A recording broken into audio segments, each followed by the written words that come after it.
guardians of our health, our doctors, nurses, teachers, and parents are working together to keep us well. All of them must know and agree on the health practices we need at home, in the neighborhood, and at school. This is Joan getting ready for school. Joan learned at school that it's important to choose the right clothes on a cold day. The temperature is 40, too cold for just a coat. She will need her snowsuit if she wishes to keep well for the Dutch festival. And this is Jim, Joan's brother. They choose wraps to keep all of their body warm.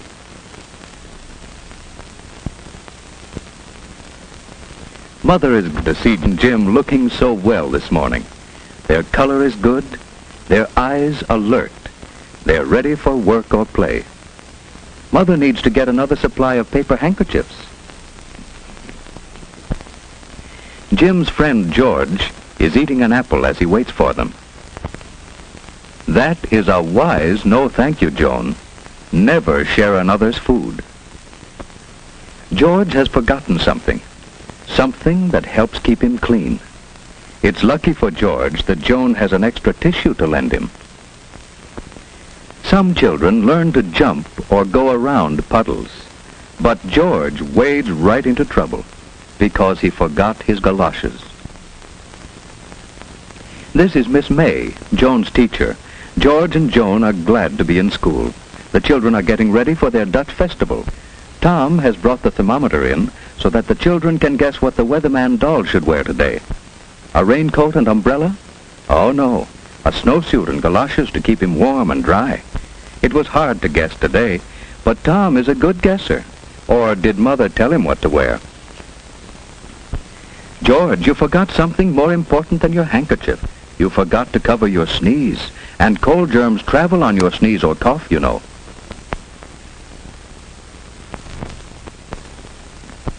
Why, cold germs can fly farther than Miss May can blow the feather. Cold germs can fly 8 feet to another child's nose, hand, or food. People who put fingers into their mouths make it easy for cold germs to come to them. No, not that way, George. Blow your nose gently, without pressing the opening of the nostrils closed. That's better. Oh, and your feet are wet. It's easy to catch cold when your body is chilly. You'd better go and see the school nurse. She'll help you. The nurse is examining Mary after her cold. 4 days at home with a cold keeps others from catching it and protects you from serious infections that follow colds. Now, George, who sent you in here? Miss May said I might be catching a cold. Well, what do you think? I'm hot and chilly. Well, did you sleep pretty well last night, and did you feel like getting up this morning? Did your breakfast taste good? I hardly had time to have my breakfast. I had an apple on the way. Now blow your nose, George. Oh, not so hard, gently. No pressure on the opening. Now let's look at your throat. Open wide. All right, now you sit down, and I'll take her. You moisten your lips and hold this under your tongue. Oh, your feet are wet too, George. Winnetka, 3, 2, 1. Hello, is it Mrs. Powell there? Yes. Well, this is Miss Wright, Mrs. Powell. George came in to see me a few moments ago with a cold. Yes, his throat is quite red and his feet are wet too. I do think he'd be more comfortable at home in bed. Well, just a minute, please. Yes, his temperature is 99.8. Well, it is best to consult your physician if it goes over 100, especially during the cold season. Oh, that would be nice of you to call for him. Yes, he'll be right here in my office. Thank you so much. Goodbye. Joan's mother visits school to plan a health program. Joan must learn to take responsibility for keeping herself well. This weather chart keeps Joan alert to weather changes as she marks snowy or rainy days. Dressing this weather doll for outdoor weather helps Joan know what to wear herself. It will be better for Mother when Joan chooses wraps to suit the temperature, instead of arguing about what friends wear. Mother and teacher check Joan's health habits. They plan better health practices for home and school. At school, Joan's committee keeps the washroom attractive with soap sponges, brushes, and signs. Others keep the closets neat with boxes for rubbers and hangers for clothes. Another records the temperature and tells us when we need heat or fresh air. One group keeps large drawing pencils scrubbed ready for use.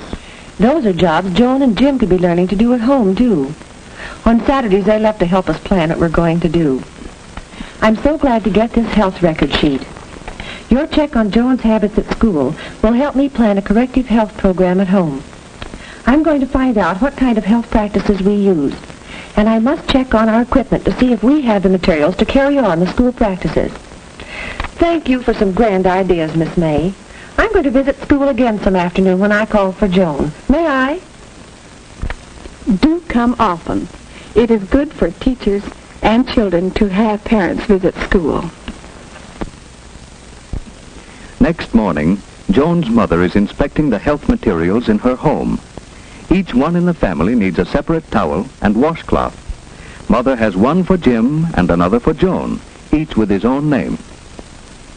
Joan's father made a box for her to stand on. It's no fun washing if you have to stretch or can't see into the basin. And here are new cups. Each can have his own cup now. It prevents catching another's cold. Why, Jim, why are you so cross?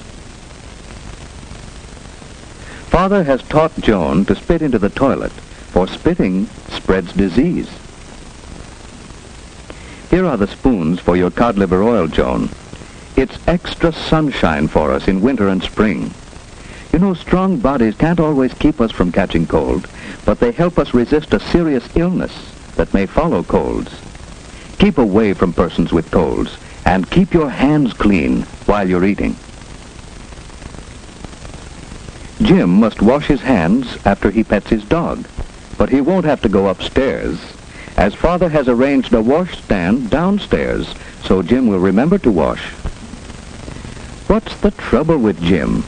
He didn't like his breakfast, and he was restless as he slept. He's cross and tired this morning. His throat isn't very red, but his eyes look queer. He better stay home today so that Mother can watch him and keep him warm. Joan's mother can't go to the kermis now, so Joan must take the paper bags for the party. Colds are easy to catch during the first 24 hours. Mother must see that Jim covers his coughs and stays away from others. She must sterilize his dishes by boiling them thoroughly in water.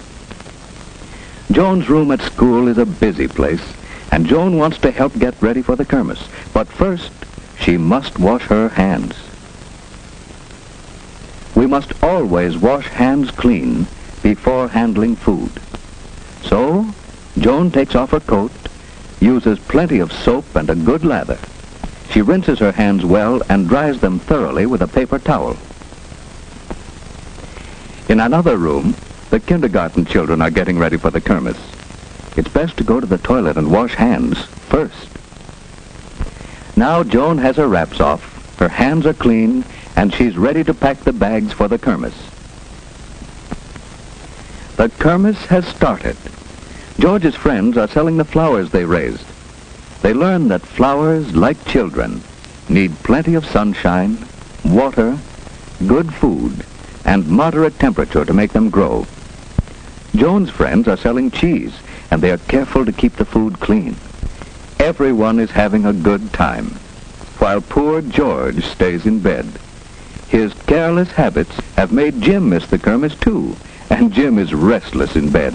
Now he knows it pays to avoid people with colds. But Jim's friends are enjoying the kermis. They learn that Dutch people are clean.